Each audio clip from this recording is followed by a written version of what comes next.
పొందారు. తీసేసారా మరి? ఎంత దూరం పడేశారు?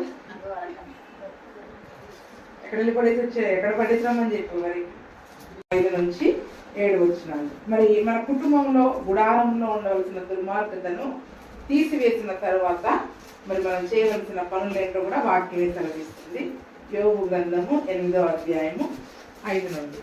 నీవు జాగ్రత్తగా దేవుని వెతికిన ఎడల, సర్వశక్తులకు దేవుని బతిమాలుకొనిన ఎడల, నీవు పవిత్రుడవై యథార్థవంతుడవైన ఎడల, నిశ్చయముగా ఆయన నీ యందు శ్రద్ధ నిలిపి నీ నీతికి తగినట్టుగా నీ నివాస స్థలమును వర్ధిల్ల చేయును. అప్పుడు నీ స్థితి మొదట కొద్దిగా నుండినను తుదకు నీవు మహాభివృద్ధి పొందుదువు. చాలు, చిన్న ప్రార్థన చేసుకుందాం. వాళ్ళు ఒకసారి చదువుకుందామా అదే మాటని? నీవు జాగ్రత్తగా దేవుని వెతికిన ఎడల,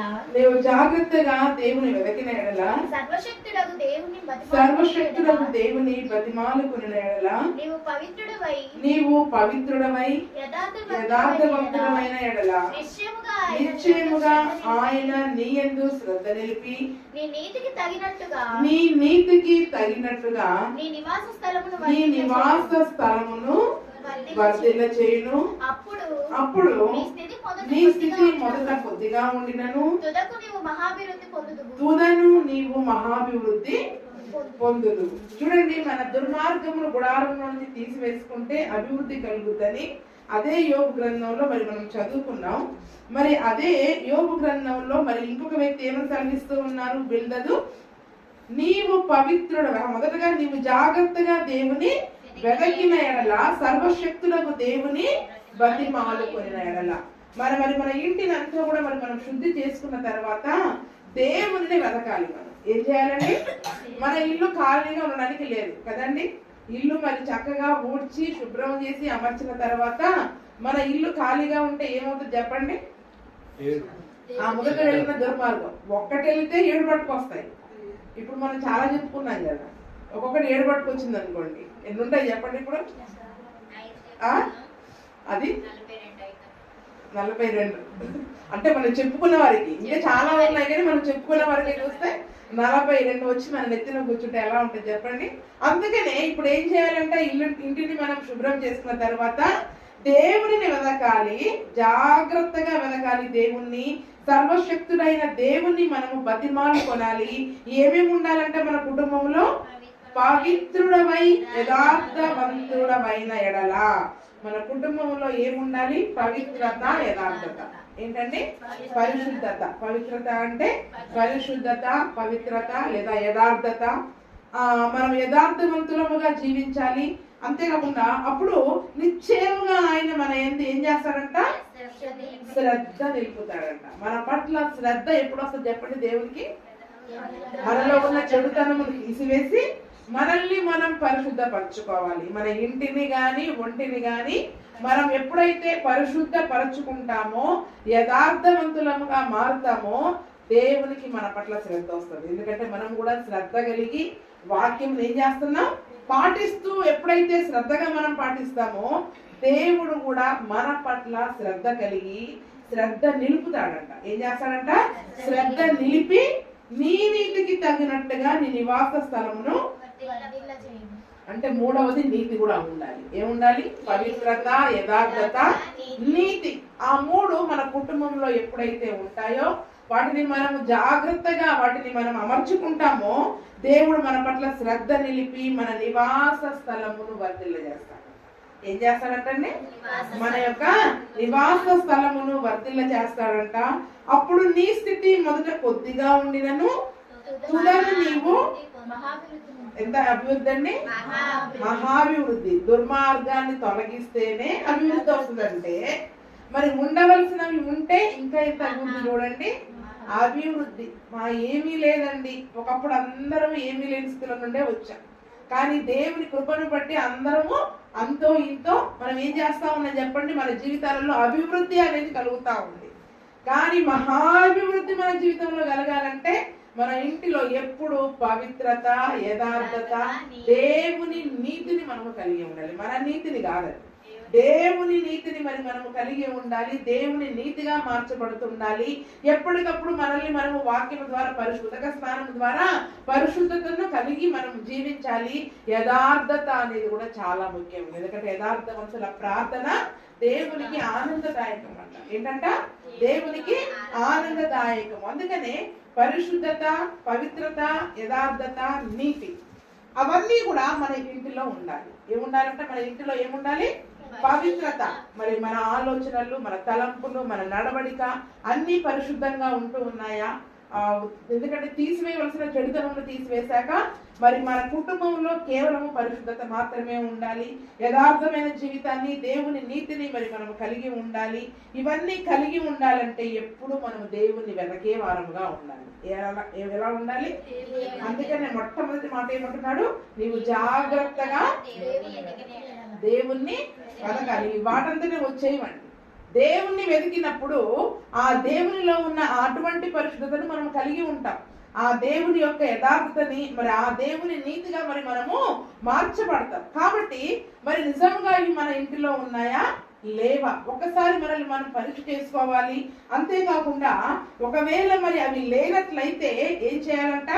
దేవుని దగ్గరకు వచ్చి వెతకాలి. ఎక్కడ వెతకాలంట? దేవుని దగ్గర వాటిని జాగ్రత్తగా వెతకాలి. దేవుణ్ణి బతిమాలుకోవాలి. అయ్యా, నా ఇంటిలో పవిత్రత లేదు. అయ్యా, నా ఇంటిలో యథార్థత లేదు. నాలో యథార్థత లేదు. నాలో నీతిగా నేను మార్చబడలేకపోతున్నానని దేవుని సన్నిధిలో మరి మనం బతిమాలుకోవాలి. దేవుణ్ణి జాగ్రత్తగా వెతకాలి. ఒక్కటి కూడా మరి దేవుడు చెప్పిన మాటలలో ఏది కూడా మన కుటుంబంలో లేనట్టుగా కనిపిస్తే వెంటనే దేవుని సన్నిధిలో మనం వెతికే వారముగా ఉండాలి. ఏం చేయాలండి? దేవుని సన్నిధిలో వెతికే వారముగా ఉండాలి. వెతుకుతున్నామా? మనలో అసలు పరిశుద్ధత అనేది ఉందా? ఆ పరిశుద్ధతను పాడు చేసేవి ఏమైనా ఉన్నాయేమో దేవుని దగ్గర మనం వెతకగలుగుతున్నామా? యథార్థత అనేది మన జీవితంలో ఉందా? ఆ యథార్థతను పాడు చేసే ఏంటి? ఎందుకు యథార్థంగా ఉండలేకపోతున్నాం? దేవుని దగ్గరకు వచ్చి మనం వెతకగలుగుతున్నామా? మన నీతి, దేవుని నీతిగా ఎందుకు మార్చబడలేకపోతున్నాం? ఆ నీతిని పాడు చేసేవి ఏమున్నాయి? ఇంకా ఏమైనా దుర్మార్గాలు ఏమైనా ఉన్నాయేమో, మనం తీసివేసినవే కాకుండా ఇంకా ఏమైనా ఉన్నాయేమో దేవుని దగ్గరకు వచ్చి మనం వెతికినట్లయితే అప్పుడు ఆయనని బతిమాలుకుంటే ఆయన తన నీతిగా మనల్ని మారుస్తాడు. తన యొక్క పరిశుద్ధులుగా మనల్ని మరి ఆయన మాత్రమే మారుస్తాడు. చూడండి, మనందరికీ తెలిసిన ఒక ఉపమానాన్ని మనం చూసుకుంటే ఒక స్త్రీకి ఎన్ని వెండి నాణాలు ఉన్నాయి? ఒకటే ఉందా? ఉన్నాయా? చాలా మంచివాళ్ళు. 10 వెండి నాణాలు ఉన్నాయి. ఎన్ని ఉన్నాయి? ఒక స్త్రీ దగ్గర 10 వెండి నాణం. వెండి నాణం అనగానే గుర్తు రావాలా, స్త్రీ అనగానే గుర్తు రావాలా. అది తప్ప ఇంకో ఉపమానం లేదు బైబిల్లో. 1, 2 చెప్పుకోవడానికి ఇంకేమైనా ఉన్నాయా ఉపమానాలు? అవునా? ఉన్నాయా? వెండి నాణము స్త్రీ అనగానే మనకి ఏం గుర్తు రావాలి? 10 వెండి నాణాలు కలిగిన స్త్రీ అనేది గుర్తు రావాలి. ఇంకెక్కడ ఉన్నారో చెప్పండి మీకు గుర్తుకొచ్చి. అనుమానంగా చూస్తుంటే అక్కడ కూడా ఉంది కదా అమ్మగారు అన్నది చూస్తున్నారు. ఒకటే ఒక స్త్రీ దగ్గర 10 వెండి నాణాలు ఉన్నాయండి కదండి. అయితే ఆ 10 వెండి నాణాలలో ఏం చేసింది? ఒకటి పోగొట్టుకుంది. ఒకటి పోగొట్టుకున్నప్పుడు మరి ఆమె ఏం చేసింది చెప్పండి? వెతికిందా లేదా? కదండి. 10 వెండి నాణాలు అంటే దేవుడు మనకిచ్చిన 10 ఆజ్ఞలు అనుకుందాం. ఏం చెప్పండి? దేవుడు మనకిచ్చిన 10 ఆజ్ఞలు. 10 ఆజ్ఞలను ఎన్ని రాతి పలకలు మీరు తీసుకొచ్చారు కదా? నేను 10 ఆజ్ఞలు చెప్పేటప్పుడు మీకు చెప్పాను. ఆ 10 ఆజ్ఞలు కాస్త ఇప్పుడు కొత్త నిబంధనలో ఎన్ని ఆజ్ఞలుగా మార్చబడ్డాయి? 2 రాతి పలకలు 2 ఆజ్ఞలుగా మార్చబడ్డాయి. మొదటి 4 ఆజ్ఞలు దేవుని గురించినవైతే మిగిలిన 6 ఆజ్ఞలు మనము చేయవలసినవి. మొదటి 4 ఆజ్ఞలేమో దేవునిని సేవించవలసినవి, మిగిలిన ఆజ్ఞలేమో మనము చేయవలసిన ఆజ్ఞలు. కాబట్టి ఈ లోకంలో మనుషుల విషయంలో మరి మనం చేయవలసిన ఆజ్ఞలు. కాబట్టి 2 ఆజ్ఞలలో మొదటి ఆజ్ఞ ఏమన్నాడు? నిన్ను వలె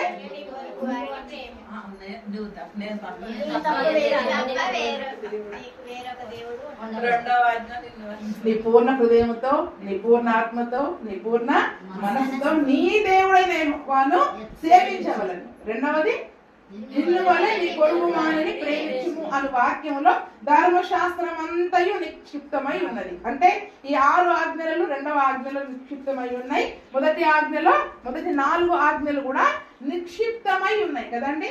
అంటే ఇప్పుడు రెండింటిగా చూసుకుంటాం. ఇప్పుడు ఈ స్త్రీ దగ్గర 10 వెండి నాణాలు ఉన్నాయంటే 10 ఆజ్ఞలు ఉన్నాయనుకోండి, ఒకటి పోయింది. ఏమైపోయింది అంటే ఒక ఆజ్ఞ విషయంలో తప్పిపోయింది, పోగొట్టుకుంది. ఏం చేసిందండి? 10 వెండి నాణాలు అంటే 10 ఆజ్ఞలు. ఆజ్ఞ అంటే మనం పాటించాల్సింది, మనం చెయ్యాల్సిందే. ఏం చెప్పండి? మనము చెయ్యాల్సిందే. అయితే చెయ్యవలసిన దాంట్లో ఒకటి పోగొట్టుకుంది, ఒకటి లేదు తన దగ్గర. ఇప్పుడు పవిత్రత, యథార్థత, నీతి అనే 3 మన ఇంట్లో ఉండాలనుకున్నాం. అలాగే ఇప్పుడు 10 ఆజ్ఞలలో కూడా ఒకటి పోయింది అనుకోండి, ఆమె వదిలేసిందా? ఎందుకు వదలలేదు? అసలు అది మీరేమనుకుంటున్నారంటే అది వెండి నాణ్యం కాబట్టి వదలలేదు అనుకుంటున్నారు కదా. మన దృష్టిలో ఏమనుకుంటున్నాం? అది వెండి నాణ్యము, బంగారు నాణ్యం అట్ట పోగొట్టుకుంటారండి అని మీరు అంటున్నారు. అంతేనా? మామూలుగా అయితే అదే అర్థం వస్తుంది. అక్కడ ఒక వెండి నాణ్యాన్ని ఎవరు పోగొట్టుకోరు. 10 రూపాయల కాయిన్ ఏదో మరి మంచం కింద పోయింది అనుకోండి, విడిచిపెడతామా? మరి మనము రూపాయి అంటే పోనీలేదు. కొద్దిమంది అయితే వదిలేస్తారు, కొద్దిమంది అయితే అది దొరికేదాకా వెతుకుతారు. అంటే ఇప్పుడు 10 ఆజ్ఞలలో ఒక ఆజ్ఞని ఆమె ఇంటిలో ఏమైపోయింది? అది పోయింది. ఒక ఆజ్ఞ పోయింది. అయినా కూడా ఆమె ఏం చేసింది? దాన్ని జాగ్రత్తగా, మామూలుగా కదా, ఎలా వెతికింది? జాగ్రత్తగా. ఎలా వెతికింది? జాగ్రత్తగా వేసుకొని, లైట్ వేసుకొని, అంతేనా? అది దొరికే వరకు కూడా. లూకా 15:8.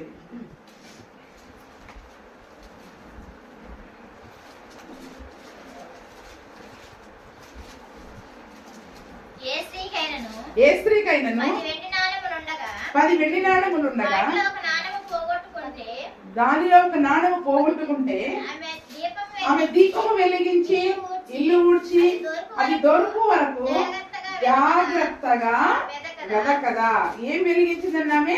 దీపం. అంటే ఇప్పుడు మనం లైట్ అని అనుకుంటున్నాం, కానీ ఆ రోజుల్లో దీపాలు ఉండేవి కాబట్టి దీపాన్ని వెలిగించి ఏం చేసిందంటే ఆమె అది దొరికే వరకు జాగ్రత్తగా వెదకదా. అంటే ఒక విలువైన వెండి నాణము, డబ్బుల గురించి మనం అంత జాగ్రత్తగా వెతికితే మరి ఆజ్ఞల విషయంలో మనం తప్పిపోయినప్పుడు ఇంకెంత జాగ్రత్తగా వెతకాలైంది.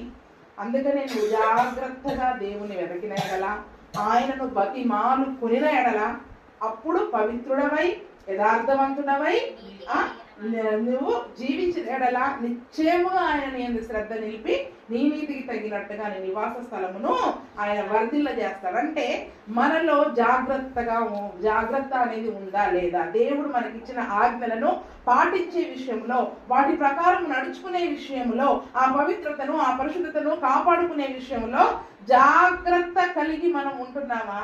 ఒకటి పోతే పోయిందిలే, ఒకటి పాటించకపోయాములే అని విడిచిపెట్టి మనం మిగిలినవన్నీ బాగా పాటిస్తున్నాం కదా, వీటిల్లో చాలా జాగ్రత్తగా ఉంటున్నాం కదా అని అనుకునే జాబితాలో మనం ఉన్నాము. ఇప్పుడు చెప్పండి, విడిచిపెడుతున్నామా వెతుకుతున్నామా? వెతకట్లేదు, విడిచిపెడుతున్నాం. అలా చెప్పుకుంటే ఇక్కడ 10 ఆజ్ఞలలో ఒకటి పోతేనే ఆమంత వెతికింది. ఇప్పుడు మనకు పరిశుద్ధ గ్రంథంలో చాలా ఆజ్ఞలు ఎన్నో చేయవలసినవి ఉన్నాయి. ఎన్ని విషయాలలో మరి మనం వాటిని విడిచిపెట్టేస్తున్నాం చెప్పండి? పోతే పోయిందిలే, ఏమంటంట? పోతే పోయింది, చేయకపోతే పర్వాలేదు అని ఎన్ని విషయాలలో మరి మనము విడిచిపెడుతున్నాము, జాగ్రత్తగా వెతకడం లేదు. మరి మనలో పవిత్రత అనేది ఎలాగొస్తుంది? ఆ యొక్క యథార్థత అనేది ఎలాగొస్తుంది? ఆ నీతిగా మరి మనము ఎలాగ మార్చబడతాము? విడిచిపెడితే ఏమవుతుందో చూద్దాం. మత్తయి సువార్త 5:18. విడిచిపెట్టడం వల్ల జరిగేది కూడా చూద్దాం. ఆకాశమును భూమియు గతించిపోయిననే కానీ ధర్మశాస్త్రం అంతయు నెరవేరు వరకు దాని నుండి ఒక పొల్లైనను ఒక సున్నా అయినను తప్పిపోదని నిశ్చయముగా మీతో చెప్పుచున్నాను. కాబట్టి ఈ ఆజ్ఞలలో మిగుల అల్పమైన ఒక దానినైనను మీరి మనుషులకు ఆరాధన చేయ బోధించు వాడెవడో వాడు పరలోక రాజ్యంలో మిగుల అల్పుడనబడును. అయితే వాటిని గైకొని బోధించు వాడెవడో వాడు పరలోక రాజ్యంలో గొప్పవాడనబడును. శాస్త్రుల నీతి కంటేను పరిసయ్యుల నీతి కంటేను మీ నీతి అధికము కాని ఎడల మీరు పరలోక రాజ్యంలో ప్రవేశింపనేరని మీతో చెప్పుచున్నాను. ఈ రోజు వాక్యం కొంచెం మలుపులు ఎక్కువగా ఉంటాయి కదండి. మలుపులు కలిగి ఇంటికి వెళ్తే ఎన్ని మలుపులు తిరిగామో గుర్తు రావట్లేదు అంటారు తర్వాత వెళ్ళేటప్పటికి కదండి. కాబట్టి కొంచెం జాగ్రత్తగా మీరు రాసుకొని జాగ్రత్తగా వినండి. ఏమంటున్నాడు 19వ వచనంలో, కాబట్టి ఈ ఆజ్ఞలో మిగుల అల్పమైన ఒక దానిని మీరి మనుషులకు ఆరాము చేయి బోధించువాడెవడో వాడు పరలోక రాజ్యంలో మిగుల అల్పుడు అనబడును. చూడండి, ఆజ్ఞలలో ఇది చాలా చిన్న విషయములండి. ఇది చేయకపోయినా పర్వాలేదు, ఇది చేయకపోయినా ఆ రీతిగా మనం జీవించకపోయినా పర్వాలేదని చాలా మంది ఈరోజు ఏం చేస్తున్నారంట, కొన్ని అల్పమైన వాటిని విడిచిపెట్టేస్తున్నారంట. ఆజ్ఞలలో అల్పమైన వాటిని, చిన్న వాటిని, మన దృష్టికి చిన్నగా కనిపించింది, ఈ చిన్న విషయం చేయకపోతే ఏంటి, ఈ మాత్రం ఈ ఆజ్ఞ ప్రకారం మనం పాటించకపోతే ఏంటి, అది చాలా చిన్న విషయం, మన ఆత్మీయ జీవితానికి పెద్దగా సమస్య ఏమీ ఉండదు అని చాలా మంది ఈ రోజుల్లో ఏమైపోయారు, అల్పమైన వాటిని విడిచిపెట్టి బోధించడమే మానివేశారంట. కానీ అక్కడ ఏమనంటున్నారు, ఆలాగు చేయ బోధించువాడు ఎవడో పరలోకంలో కూడా వాడు అల్పుడుగా కనిపిస్తాడంట. ఎలా కనిపిస్తామంట, మనమేమో విడిచిపెట్టేసి మనకి మనం అధికులం అనుకుంటున్నాం, మనకి మనం భక్తి పరులము నీతి మంతులు అనుకుంటున్నాం, ఎన్ని ఆజ్ఞలను విడిచిపెడుతున్నాం. ఆమె ఒక్కడి పోతేనే వెతికిందండి, మనం ఎన్ని ఆజ్ఞల విషయాల్లో తప్పిపోతా ఉన్నాం, ఎన్ని వాక్యాలు వింటున్నాము, ఎన్ని వాక్యాల విషయాలలో మనం తప్పిపోతా ఉన్నాం, అవి చేయకుండా మనం విడిచిపెడతా ఉన్నాం. అవి విడిచిపెడితే మనం దేవుని దృష్టిలో అల్పులముగానే ఉంటాం. బోధించేవాళ్ళు అల్పులే, పర్వాలేదండి మీకు తప్పదు కదా అలా ఉండండి అని బోధించేవాడు అల్పుడే, చేసే వాటిని విడిచిపెట్టేవారు అల్పులే. అందుకే అది చిన్న విషయమైనా పెద్ద విషయమైనా మనకి కష్టమైనా చేయకూడదైనా ఎందుకు పట్టి పట్టి పట్టి మేము బోధిస్తున్నాము అంటే మనమెవరము దేవుని దృష్టిలో అల్పులముగా ఉండకూడదు. దేని కొరకండి, మనమెవరము దేవుని దృష్టిలో అల్పులముగా ఉండకూడదు. ఆ సంఘంలో అలా చెప్పరు కదండి, ఈ సంఘంలో ఇలా వాళ్ళు అల్పులుగా కనిపిస్తారండి పరలోకంలో.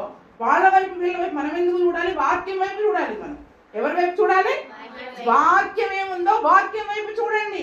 వాక్యం ఏం చెప్తుంది, మిగుల అల్పమైన ఆజ్ఞని మీరితేనే మనం అల్పులుగా మారిపోతామంటే ఎన్ని ఆజ్ఞలను మనం మీరుతున్నాం చెప్పండి, మీరుతున్నామా లేదా, అంటే వదిలేస్తున్నామా లేదా. ఎన్ని వెండి నాణాలు, విస్తారమైన వెండి నాణాల వంటి ఉపదేశమును వాక్యమును దేవుడు మనకి విత్తుతా ఉంటుంటే ఎన్ని వెండి నాణాలు మీ దగ్గర ఉన్నాయంటే ఎంత వాక్యాన్ని మీరు వింటున్నారు. ప్రతి మాట ఒక వెండి నాణం వంటిదే. ఆ వెండి నాణాలు ఎన్ని విడిచిపెట్టేశారు, ఎన్ని పోయినాయి చెప్పండి, ఉన్నాయా మీరు చెప్పిన వాక్యాలలో? ఎన్ని పాటిస్తున్నారు అంటే అన్నిటిని ఏం చేస్తున్నారు, వాటిని మీరడము అంటే మనం ఎలా మారిపోతామంట, అల్పులమైపోతామంట దేవుని దృష్టిలో. మనకి మనం చాలా భక్తిగా ప్రార్థన చేసుకుంటున్నామని అనుకుంటున్నాం కానీ ఆజ్ఞలను మనం మీరితే ఇది చిన్నది కదా మనకు కుదరదు కదా అని మనం మీరితే దేవుని దృష్టిలో మనం అల్పులముగా ఎంచబడతాం. ఆ పరలోకానికి వెళ్ళాక ఎక్కడో ఉంటాం మూలకి, అసలు మనల్ని చూసేవాళ్ళు కూడా ఉంటారు, మనల్ని చూసేవాళ్ళు కూడా ఉండరు. అందుకనే మరి ఆ యొక్క ఆజ్ఞల విషయంలో మీరితే అల్పులముగా మార్చబడతాం. ఇంకొక మాట చదవండి, యాకోబు 2:10.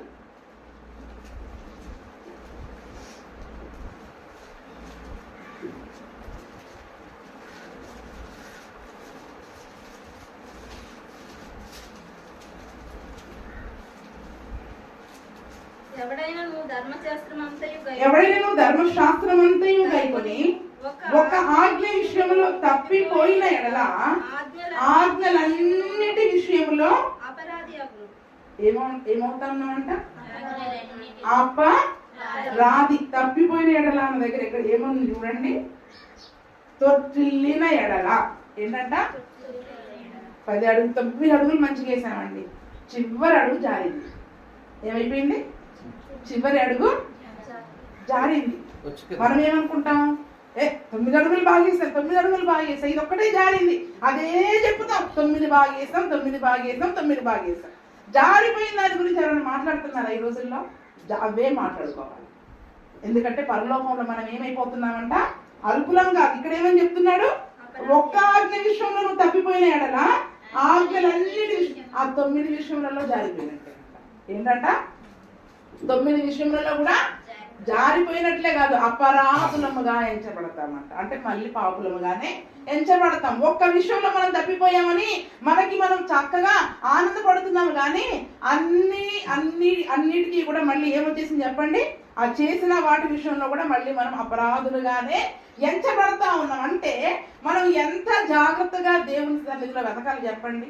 పవిత్రత, యథార్థత, నీతి మన కుటుంబంలో ఉండాలి అంటే ఆ ఆజ్ఞలను పాటించే విషయంలో ఎక్కడ మీరకుండా, తొట్టిల్లకుండా, జారిపోకుండా వాటిని పాటించే విషయంలో మనము అవన్నీ చేయగలిగినప్పుడే మనము దేవుడు మన యందు కూడా శ్రద్ధగా నిలుపుతాడు. వాటిని చేసే విషయంలో, పాటించే విషయంలో, జారిపోకుండా ఉండే విషయంలో, తొట్టిల్లకుండా ఉండే విషయంలో, మీరకుండా ఉండే విషయంలో మనం జాగ్రత్త కలిగి ఎప్పుడైతే దేవుని వెతికి, అయ్యా నేను ఈ ఒక్క అడుగు దగ్గర జారిపోతున్నాను, ఈ ఒక్క ఆజ్ఞ దగ్గర నేను జారిపోతున్నా, ఈ ఒక్క విషయం నా కుటుంబంలో, నా జీవితంలో నేను చేయలేకపోతున్నా, ఈ ఒక్కటి నాలో ఉండడం ద్వారా నేను మిగిలిన 9 విషయాలలో కూడా అపరాధిగా ఎంచబడుతున్నాను, దయచేసి ఈ ఒక్క విషయంలో నాకు సహాయం దయచేయని జాగ్రత్తగా దేవుణ్ణి వెతకి బతిమాలుకోవాలంట. మనం ఏం చేయాలంట?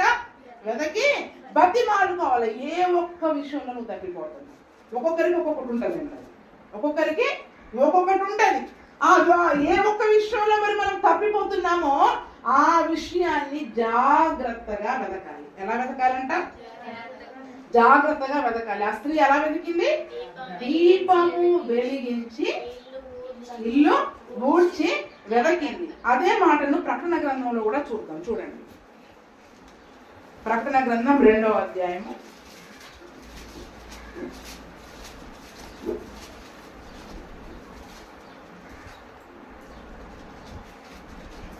1 నుంచి 2 వచనాలు చదువు. ఆ మొదటి వచనము 4 వచనం చదవండి. ఎఫెసులో ఉన్న సంఘపు దూతకు ఇలాగు రాయము, 7 నక్షత్రములు తన కుడి చేత పట్టుకొని 7 దీప స్తంభముల మధ్య సంచరించువాడు చెప్పు సంగతులేమనగా,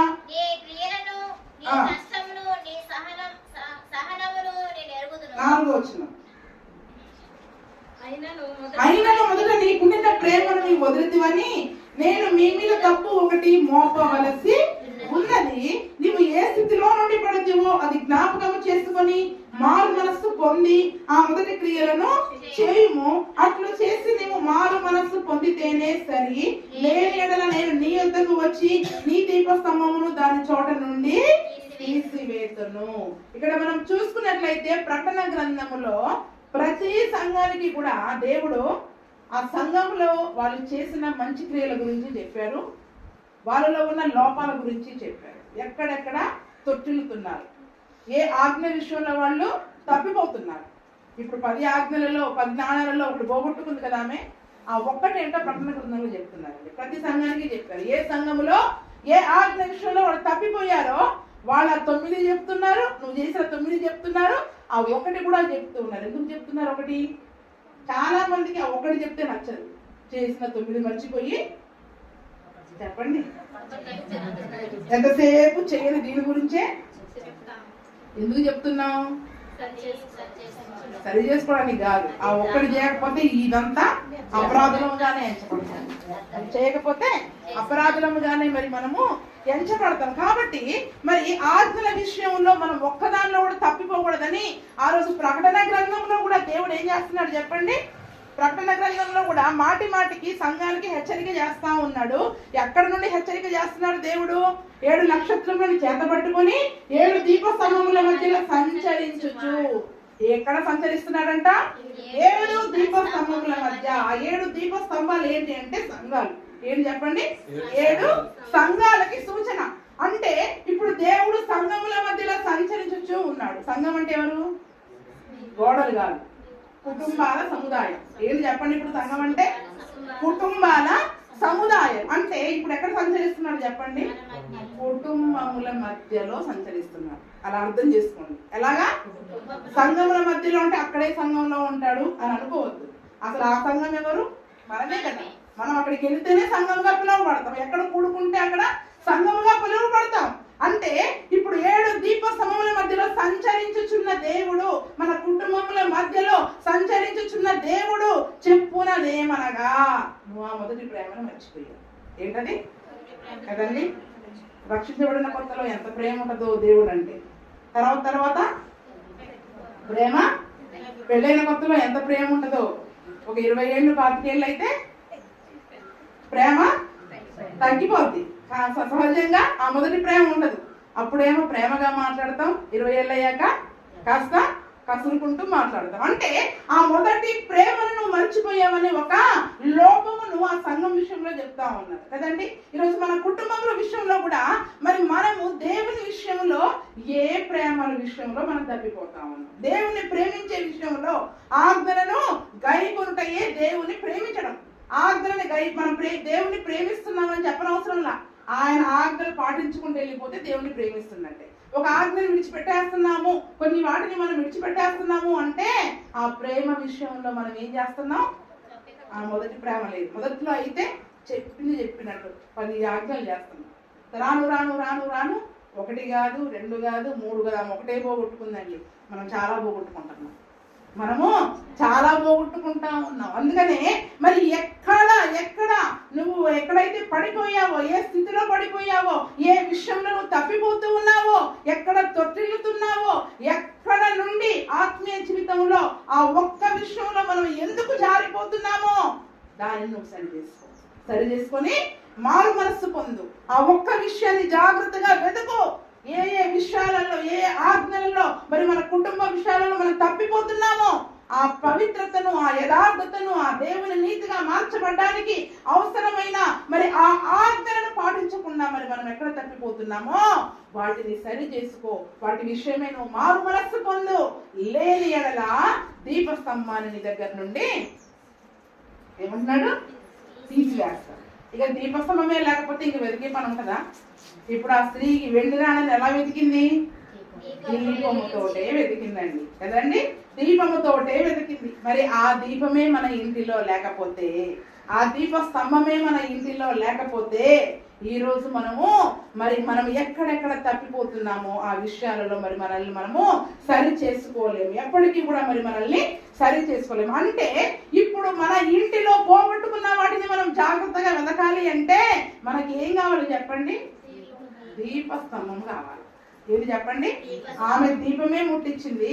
ఇక్కడ దేవుడు దీప స్తంభాల మధ్యలో సంచరిస్తున్నాడు కాబట్టి ఒక దీప స్తంభం. అందుకనే లోకాల్లోనే చాలా చోట్ల రాయబడి ఉంది, ఎవడైనాను దీపమును ముట్టించి మంచం కింద పెట్టడు, అందరికీ వెలుగిచ్చినట్లు దీప స్తంభము పైన పెట్టాలి. ఎక్కడ పెడతారు చెప్పండి? ప్రతి ఇంటిలో ఒక వెలుగు, ఆ దీపం ఇచ్చే వెలుగు కావాలి అంటే ఒక దీప స్తంభం కావాలి. ఏం కావాలి చెప్పండి? ఆ స్తంభం లేకపోతే ఆ వెలుగు ఇల్లంతా కూడా పరుచుకోలేదు. కాబట్టి ఆ దీప స్తంభము ప్రతి ఇంటిలో ఉండాలండి. ఏంటి చెప్పండి? ఇప్పుడు దీప స్తంభము ప్రతి ఇంటిలో ఉండాలి. అందుకని నిర్గమకాండంలో, లేవి కాండంలో అనేక సార్లు అది ఒక పరిశుద్ధ స్థలములో దీప వృక్షమును, దీప స్తంభమును పెట్టి అహరోనికి ఖచ్చితమైన ఆజ్ఞ ఇచ్చాడు దేవుడు. ప్రతి ఉదయము, ప్రతి సాయంత్రము ఈ దీపములను సవరించు, ఈ దీపాలను వెలిగించు. ఆ దీపాల వెలుగు అక్కడ పడాలి. ఎక్కడ పడాలండి? ఆ పరిశుద్ధ స్థలములో ఆ దీపాల వెలుగు పడాలి. ఆ వెలుగు పడినప్పుడే, ఆ వెలుగు మన ఇంటిలో ఉన్నప్పుడే మనము పవిత్రులమా అపవిత్రులమా, యథార్థవంతులమా, యథార్థత మనలో ఎంతవరకు ఉంది, అసలు ఏ ఆజ్ఞ విషయంలో మనం తప్పిపోతున్నాము అని ఆ పోగొట్టుకున్నవి మనకి దొరుకుతాయి. అసలు ఈరోజు చాలా మందికి పోగొట్టుకున్నది ఏంటో తెలియట్లేదు, ఎక్కడ తప్పిపోయారో తెలియట్లేదు, అసలు ఇవి అనే సంగతి కూడా తెలియట్లేదు, ఏ ఆజ్ఞలు తప్పిపోతున్నా కూడా తెలియట్లేదు. చాలా మందికి మనకు తెలిసినంత వరకు ఇవి చేయటం లేదని కొన్ని ఒక చెప్పుకుంటాం.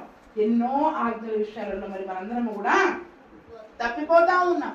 అందుకని ఆ దీపస్తంభము ప్రతి ఉదయ సాయంకాలాలు ఏమవ్వాలి చెప్పండి? మన ఇంటిలో వెలిగించబడాలి. ఆ దీపస్తంభాలు ప్రతి ఉదయ సాయంకాలాలు మన ఇంటిలో మరి మనము వెలిగించుకునే వారముగా మరి మనం ఉన్నట్లయితే ఆ దీపస్తంభం వెలిగినప్పుడే, ఆ వెలుగుతుండడమే భక్తికి సూచన.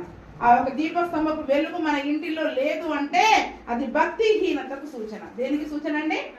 భక్తిహీన. ఎందుకంటే వాడికి తెలియదు, అసలు ఎక్కడ తప్పిపోతున్నావో తెలియదు, చెప్పినా వినిపించుకునే పరిస్థితిలో వాళ్ళు ఉండరు. అందుకనే జాగ్రత్తగా ఇప్పుడు వెతకాలి అంటే మనకి ఏం కావాలి? మన ఇంటిలో ఒక దీపస్తంభం ఉంటే ఆ దీపస్తంభం వెలుగులో దేవుడు సంచరిస్తూ ఉంటాడు. ఆ వెలుగులో మరి మనము ఏ విషయాల్లో మరి మనం తప్పిపోతూ ఉన్నామో ఆ యొక్క తప్పిపోయిన ఆజ్ఞలన్నిటినీ కూడా మరి మనము పాటించే వారముగా ఉంటాం. ఆ యొక్క ఇంటిని ఏ రీతిగా అయితే ఆమె ఊడ్చి పోగొట్టుకున్న నాణమును ఆమె పొందుకున్నదో ఆ యొక్క దేవుని యొక్క దీప స్తంభము అనే వెలుగులో మనము కూడా మన హృదయాన్ని మన ఇంటిని శుభ్రం చేసి ఎక్కడ మలినం ఉంది, ఎక్కడెక్కడ మాలిన్యం ఉంది, ఎక్కడెక్కడ తప్పిపోయాను అని మనల్ని మనము సరి చేసుకునే వారముగా ఉంటాం. అర్థమైందా ఇప్పటికి? అందుకే చాలా జాగ్రత్తగా తీసుకుని వచ్చాను. జాగ్రత్తగా దేవుణ్ణి వెతకాలి. 10 వెండి నాణములు గల స్త్రీ ఎలా వెతికింది? దీపమును వెలిగించి ఆమె వెతికింది. ఈరోజు ప్రతి ఇంటిలో ఒక దీపస్తంభం ఉండాలి. పరిశుద్ధ స్థలములో ఒక దీపస్తంభం ఉంది. మరి మన ఇంటిలో నిజంగా పరిశుద్ధత అనేది ఉంటే ప్రతి ఇంటిలో కూడా అటువంటి ఒక దీపస్తంభం ఉండాలి. ఆ దీపస్తంభం ఉంటేనే ఆ దీపం యొక్క వెలుగులో మనల్ని మనము దేవుని సన్నిధిలో మనం పోగొట్టుకున్న ఆజ్ఞలను మరి మనం వెతకడానికి మనకు ఉపయోగం ఉంటుంది. ఆ వెలుగు లేని చోట, ఆ దీపస్తంభం లేని చోట మనము అసలు ఏమీ వెతకలేము. ఏమి వెతకలేము? ఈ లైట్లు కాదండి, ఈ లైట్లు పనికిరాదు. మన ఆత్మీయ జీవితంలో మరి ఒక దీప స్తంభము ప్రతి ఇంటిలో కూడా ఉండాలని దేవుని యొక్క వాక్యము సెలవిస్తా ఉంది. గుడారంలో పవిత్రత, నీతిని మరి మనం కాపాడుకోవడానికి, పోగొట్టుకోకుండా ఉండడానికి మరి ఆ దేవుని యొక్క మన నీతికి తగినట్టుగా దేవుడు మన నివాస స్థలమును వర్ధిల్ల చేయాలి అంటే ప్రతి ఇంటిలో దీపస్తంభము ఉండాలి. ఆ దీపం యొక్క వెలుగులో మరి ఎక్కడైతే మనం తొట్టిల్లుతున్నామో, ఏ ఆజ్ఞ విషయంలో మరి మనం తొట్టిల్లుతున్నామో వాటిని బహు జాగ్రత్తగా వెతకాలి. దేవుని సన్నిధిలో బతిమాలుకోవాలి. దేవుని సన్నిధిలో బతిమాలుకోవాలి. ఇప్పుడు 7 దీపాలు, ఒక దీపస్తంభము అంటే ఎన్ని దీపాలు ఉంటాయి దాంట్లో కదండి?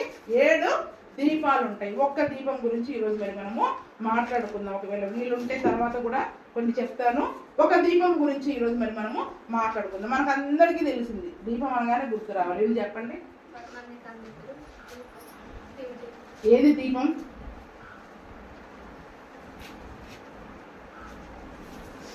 నీ వాక్యమే నా పాదములకు దీపమును నా త్రోవకు. ముందు మనకు గుర్తు రావాల్సింది వాక్యమేనండి. పోగొట్టుకుని ఎక్కడ వెతుక్కుంటాం? ఆ వెలుగేంటి? ఆ వెలుగే దేవుడు, దేవుడే వాక్యమై ఉన్నాడు. కీర్తనల గ్రంథం ఈ మాట మనకి ఎప్పటికీ గుర్తుండాలి. నీ వాక్యమే నా పాదములకు దీపమును నా త్రోవకు వెలుగునై ఉన్నది. అంటే ఇప్పుడు మన పాదాలకి దీపం. తొట్టిల్లడం అంటే ఎక్కడ తొట్టిల్లుతాం కదండి? చీకట్లో మనం తొట్టిల్లుతాం. అంటే ఇప్పుడు మనం తొట్టిల్లకుండా ఉండాలి అంటే మన పాదాలకి ఏం కావాలి? వెలుగు కావాలి. మన పాదాలకి వెలుగు కావాలి. ఆ వాక్యమే మన పాదములకి ఏంటంటే చెప్పండి? దీపమును మన త్రోవకు వెలుగునైంది. అంటే ఆ వాక్యపు వెలుగులో మనం వెతుక్కోవాలండి. చాలా మంది మనుషుల దగ్గర పోయి వెతుక్కుంటారు. నాలో అన్ని బాగున్నాయా అని వాళ్ళని అడిగి వాళ్ళు ఏం చేస్తారు? మొహమాటానికి అసలు మీరు సూపర్ అండి, అంతండి, ఇంతండి అని చెప్పేసరికి ఇక మన భక్తి గురించి మనమే సర్టిఫికేట్ ఇచ్చుకుంటాం. కానీ ఎక్కడ వెతుక్కోవాలి చెప్పండి? మనుషుల దగ్గరికి వెళ్ళి అడగకండి. మనుషుల దగ్గరికి వెళ్ళి అడగకండి. జాగ్రత్తగా దేవుణ్ణి వెతకండి. ఆ వాక్యమైన దేవునిలో వెతకండి. వాక్యములో వెతుక్కోండి. వాక్యము అద్దము లాంటిది. ఏంటంటే అది వాక్యము దీపము వంటిదే కాదు, అద్దము వంటిది కూడా. ఆ వాక్యం అనే అద్దం ముందు వెళ్ళి నిలబడండి. ఎక్కడ అద్దం? ఆ మనుషులు అనే అద్దాలన్నీ అబద్ధాలు చెప్తాయి. ఏం చెప్తాయి చెప్పండి? అబద్ధాలు చెప్తాయి. ఎందుకు? మంచోళ్ళు అంటే మళ్ళీ వస్తారు. నువ్వు చెడ్డోడు అని ఎవరైనా చెప్తే మొహం మీద ఉంటారా? మేము అలాగే చెప్తాం. మేము డైరెక్ట్ లోపాలే చెప్తాం, మంచి చెప్పాం. ఎంత చక్కగా పౌడర్ వేసుకున్నారో చెప్పాం. ఎక్కడ లోపం ఉందో అదే చెప్తాం. ఎందుకంటే ఆ లోపాన్ని సరి చేసుకోవాల్సిన బాధ్యత మన మీద ఉంది. లేదా అంటే మిగిలిన అన్ని విషయాలలో మరి మనము అపరాధులముగా ఎంచబడతాం. కాబట్టి మరి మన పాదములకు మరి అది దీపముగా, మన త్రోవకు వెలుగుగా ఉన్నప్పుడు ఆ వాక్యము దగ్గరకు వచ్చి మనం జాగ్రత్తగా వెతకాలి. ఎక్కడెక్కడ మన కుటుంబాలు తప్పిపోతున్నాయి, దేవుని వాక్యమును అనుసరించే విషయంలో, ఆజ్ఞలను పాటించే విషయంలో ఎక్కడ తప్పిపోతున్నాం?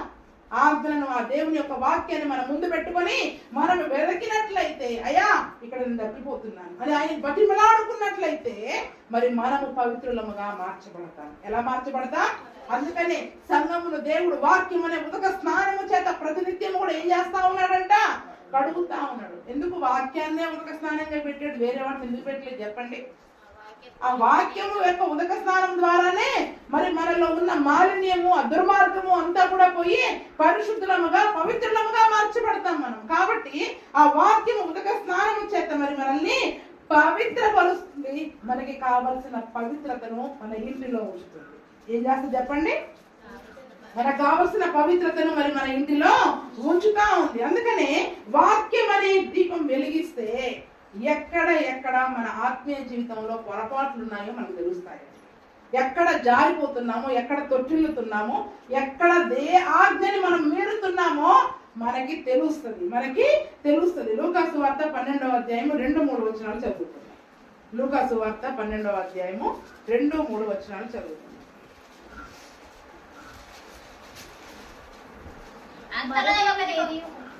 చదువు. మరుగైనదేదియో బయలుపరచబడకపోదు, రహస్యమైనదేదియో తెలియబడకపోదు.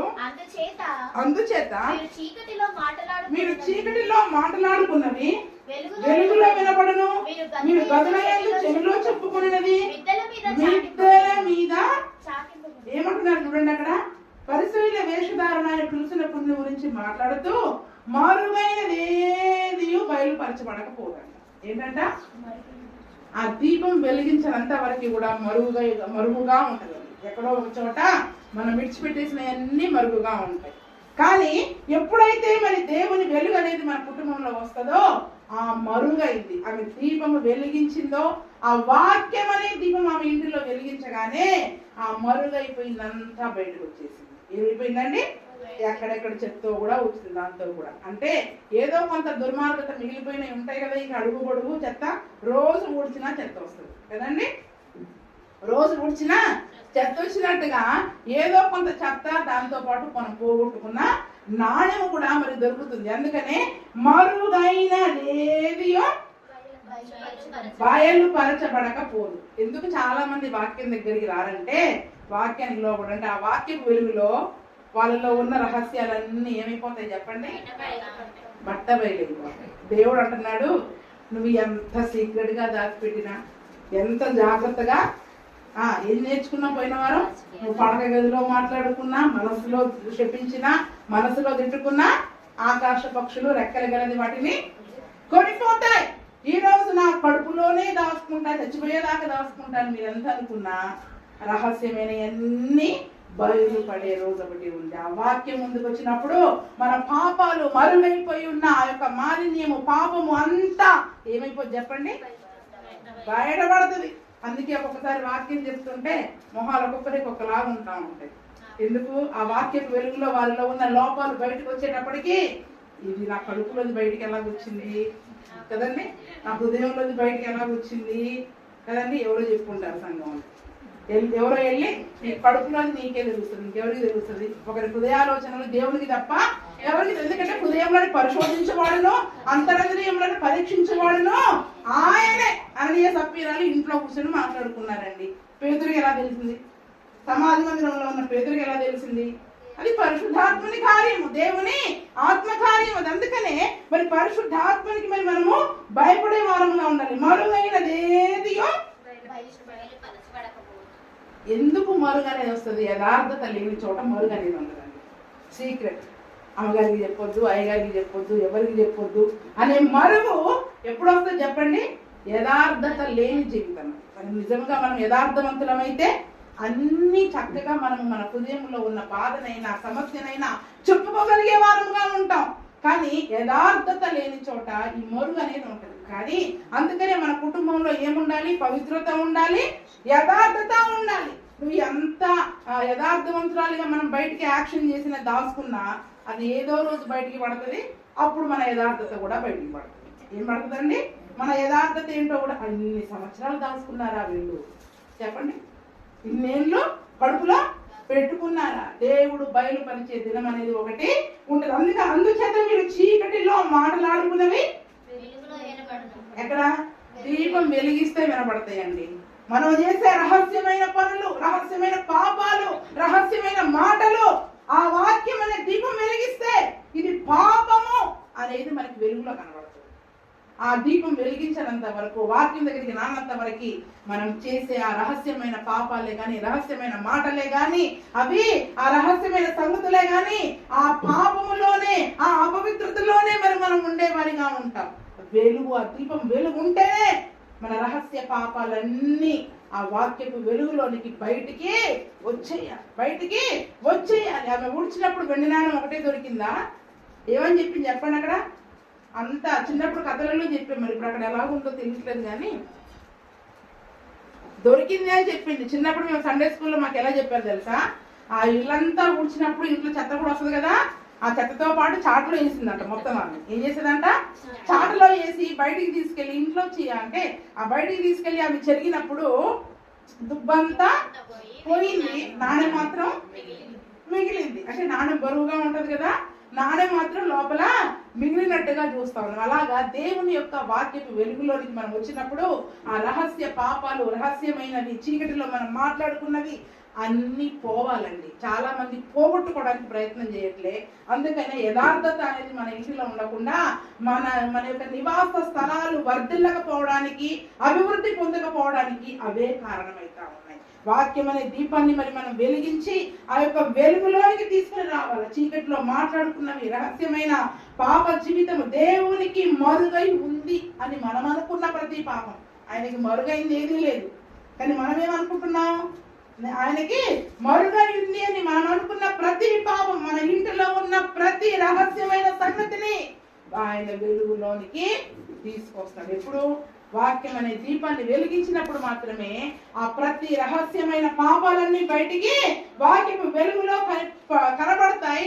మనల్ని మనము సరి చేసుకునే అవకాశం ఉంటుంది. ఇన్ని విషయాలను తప్పిపోయానా నేను, ఈ ఆజ్ఞ విషయంలో నేను మీరానా అని మనల్ని మనం సరి చేసుకొని పోగొట్టుకున్న ఆత్మీయ జీవితాన్ని తిరిగి వెదక్కునే అవకాశము, తిరిగి పొందుకునే అవకాశము దేవుడు మనకి ఇస్తాడు. అందుకనే చాలా మంది వాక్యం చదువుతారు కానీ గ్రహించరు, వింటారు కానీ గ్రహించరు. మీరు గ్రహించరు. ఆ వాక్యాన్ని గ్రహించినప్పుడే ఆ వాక్యపు వెలుగులో మన యొక్క ప్రతి లోపాలని దేవుడు మనకు సరి చేస్తాడు. ఈ రోజు ఒకవేళ నేను సరి చేసుకోను అని మనం అనుకున్నాం అనుకోండి, దేవుడు సరి చేసే రోజు ఒకటి ఏది చెప్పండి? 1 కొరింథీ 4:5.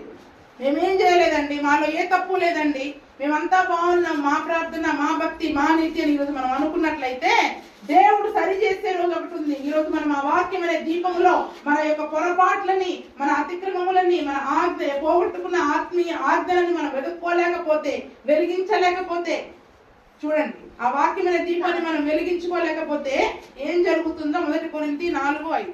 కాబట్టి సమయము రాకమునుపు అనగా ప్రభువు వచ్చు వరకు దేనిని గూర్చి తీర్పు తీర్చకుడి.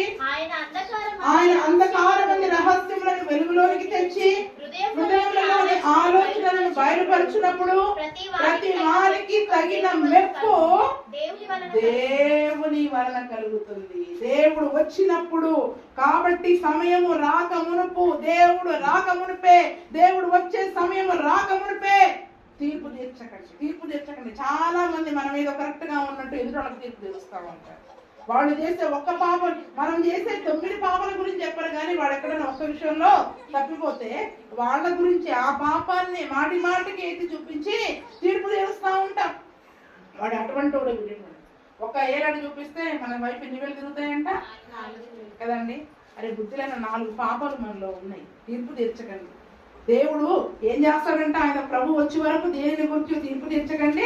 ఆయన వచ్చినప్పుడు అంధకారమందలి రహస్యములను, నువ్వు వాక్యం అనే దీపాన్ని వెలిగించకుండా, ఎందుకు వెలిగిస్తే ఎక్కడ నా తప్పులన్నీ బయటపడతాయో నువ్వు వెలిగించుకోకుండా, వాక్యమును బట్టి నువ్వు వెతకకుండా, సరి చేసుకోకుండా, దేవుని సన్నిధిలో బతిమాలుకోకుండా అలాగే మనం విడిచిపెడితే అవన్నీ దేవుడు రహస్యాలను వెలుగులోనికి తెచ్చి మన హృదయంలోని ఆలోచనలను కూడా దేవుడు బయట పెట్టినప్పుడు దేవుని వలన ప్రతి వారికి మనం చేసిన పనులను బట్టి మెప్పు, ఘనత, మంచి వాళ్ళమా చెడ్డి వాళ్ళమా దేవుడే ఏం చేస్తాడంట? తీర్పు తీరుస్తాడంట. అందుకని ప్రతి వానికి తగిన మెప్పు దేవుని వలన కలుగుతుంది. దేవుడిచ్చే మెప్పు కొరకు మనం ప్రయత్నం చేయాలి కానీ మనుషుల కొరకు, మనుషుల మెప్పు కొరకు మరి మనము జీవించకూడదండి. అందుకని ప్రతి వారము కూడా, ప్రతి దినము కూడా మన ఇంటిలో ఉదయము సాయంత్రము ఏ దీపాన్ని వెలిగించాలి? ఆ దీపస్తంభం మీద ఉన్న 7 దీపాలలో ఒక దీపము ఆ వాక్యం అనే దీపం. ప్రతిరోజు ఉదయం సాయంత్రం 7 వెలిగించాలి కదండి. ముందు వాక్యము గురించి మరి మనం ధ్యానించుకుంటా ఉన్నాం కాబట్టి వాక్యం అనే దీపాన్ని మరి మనము వెలిగించినప్పుడు ఆ వాక్యములో ఉన్న ఆ యొక్క వాక్యపు వెలుగులో మన జీవితంలో ఉన్న రహస్య పాపాలన్నీ బయటకు వచ్చేస్తాయి. ఎక్కడెక్కడ తప్పిపోతున్నాము, ఏ ఆజ్ఞలు తప్పిపోతున్నాం బయటకు వచ్చేస్తాయి. వెతకాలి, జాగ్రత్తగా వెతకాలి. అయ్యా నేను ఎక్కడ తప్పిపోతున్నా, ఎక్కడ నాదో పొరపాటు అవుతుంది, నువ్వు నిశ్చయంగా ఆశీర్వదిస్తానన్నావు, విస్తరింపజేస్తా అన్నావు, నా ఈ దీవెనను పొందుకోకుండా నేను నా జీవితంలో ఈ దీవెన నాకు ఎందుకు కలగటం లేదు అని వాక్యపు వెలుగులో వెతకండి. వాక్యపు వెలుగులో వెతకండి. చాలా మంది మంచి మంచి మంచి స్థితికి వెళ్ళాలని మంచి ఉద్యోగాల కొరకు వెతుకుతారు. ఏంటండి, ఏ వ్యాపారం చేస్తే ఎంత పైకి వస్తామా అని వాటి కొరకు వెతుకుతారు. డబ్బు ఎలా సంపాదించాలా అని ఈ లోకంలో వెతుకుతా ఉంటారు. అది దేవుని దగ్గరకు వచ్చి ఆయన వాక్యంలో, ఆయన వాక్యపు వెలుగులో మన జీవితాలను సరి చేసుకొని మనలో ఉన్న పాపాలని, ఏ ఆర్గలక్షణం తప్పిపోతున్నామో, మీరుతున్నామో, తొట్టిల్లుతున్నామో, దేన్నైతే పోగొట్టుకున్నామో దాన్ని ఆ వాక్యపు వెలుగులో వెతికినప్పుడే మన దేవుడు ఏం చేస్తాడంట, ఆ వెతికినప్పుడే పవిత్రత, యథార్థత, నీతి అనేది మనలో కలుగుతుంది. నీ నీతికి తగినట్టు నీ నివాస స్థలమును వర్ధిల చేస్తాను. మొదట నీ స్థితి కొద్దిగా ఉన్నను, తుదకు నీవు మహాభివృద్ధి. చూడండి, అభివృద్ధి నుండి ఎక్కడికి వచ్చేసాం. దేవుడు ఆయన మహాభివృద్ధిని ఇవ్వనని చెప్తున్నాడా? కానీ దానికి ఏం కావాలి? మన ఇంటిలో ఉన్న పవిత్రత, యథార్థత, నీతిని దేవుడు చూడాలి. వాటి పట్ల మనం శ్రద్ధ కలిగి ఉన్నప్పుడు దేవుడు కూడా మన పట్ల శ్రద్ధ కలిగి మన నివాస స్థలాన్ని వర్ధిల్ల చేస్తాడు. మహాభివృద్ధిని దేవుడు మన జీవితంలో మరి ధరింపజేస్తాడు. చాలా మంది ఏమనుకుంటున్నామంటే మరి మన ఆత్మీయ జీవితంలో ఎంతసేపు మన భక్తి జీవితం వైపు చూసుకుంటా ఉంటాం. ఏంటి చెప్పండి? మన అనుభవాలు, మన దర్శనాలు, మన సాక్ష్యాలు ఎంతసేపు వాటి వైపు చూసుకుంటున్నాం కాబట్టే ఆ యొక్క వాక్యము తట్టు చూడలేకపోతున్నాం. కాబట్టి మన జీవితంలో ఇంకా ఆ యొక్క తప్పిపోయిన వెండి నాణాలు దొరకట్లేదు. అందుకనే ఆ మాట గురించి పేతురు గారు ఏమంటారంటే 2వ పేతురు 1వ అధ్యాయము, ఇదొక్క మాట చదువుకుని ముగించుకుందాం. 2వ పేతురు 1వ అధ్యాయము 16వ వచనం నుండి. ఏలయనగా చమత్కారముగా కల్పించిన కథలను అనుసరించి మన ప్రభువైన యేసు క్రీస్తు యొక్క శక్తిని, ఆయన రాకడను మేము మీకు తెలుపలేదు గాని ఆయన మహాత్యమును మేము కన్నులారా చూచిన వారమై తెలిపితిమి. ఈయన నా ప్రియ కుమారుడు, ఈయన యందు నేను ఆనందించుననే శబ్దము మహా దివ్య మహిమ నుండి ఆయన యొద్దకు వచ్చినప్పుడు తండ్రి అయిన దేవుని వలన ఘనతయు మహిమయు ఆయన పొందగా మేము ఆ పరిశుద్ధ పర్వతము మీద ఆయనతో కూడా ఉండిన వారమై ఆ శబ్దము ఆకాశము నుండి రాగా. చూడండి ఎంత చక్కగా మరి ఇక్కడ పేతురు గారు రాస్తున్నాడంటే, పేతురు గారికి దేవునితో ఉన్న ఒక మంచి అనుభవం గురించి రాస్తా ఉన్నాడు. ఏం చేశారంట? దేవుని వాక్యాన్ని ఎలా చెప్తున్నారంట పేతురు గారు? చమత్కారముగా కల్పించిన కథలను, ఏదో చక్కగా కథలను కల్పించి, ఆ కల్పించిన కథలను బట్టి మీకు మేము వాక్యం చెప్పడం లేదు, కానీ ఎలా చెప్తున్నారంట? మన ప్రభువైన యేసు క్రీస్తు యొక్క శక్తిని, ఆయన రాకడను ఏదో కథల్లాగా మేము మీకు చెప్పడం లేదు, కానీ ఆయన మహాత్యమును మేము కన్నులారా చూచిన వారమై కదండి. ఏమండి, మా యేసు ప్రభుతో ఉన్నప్పుడు మా అనుభవాలు అని ఆయన అనుభవాలను అక్కడ తెలియజేశాడంట. ఏంటండి?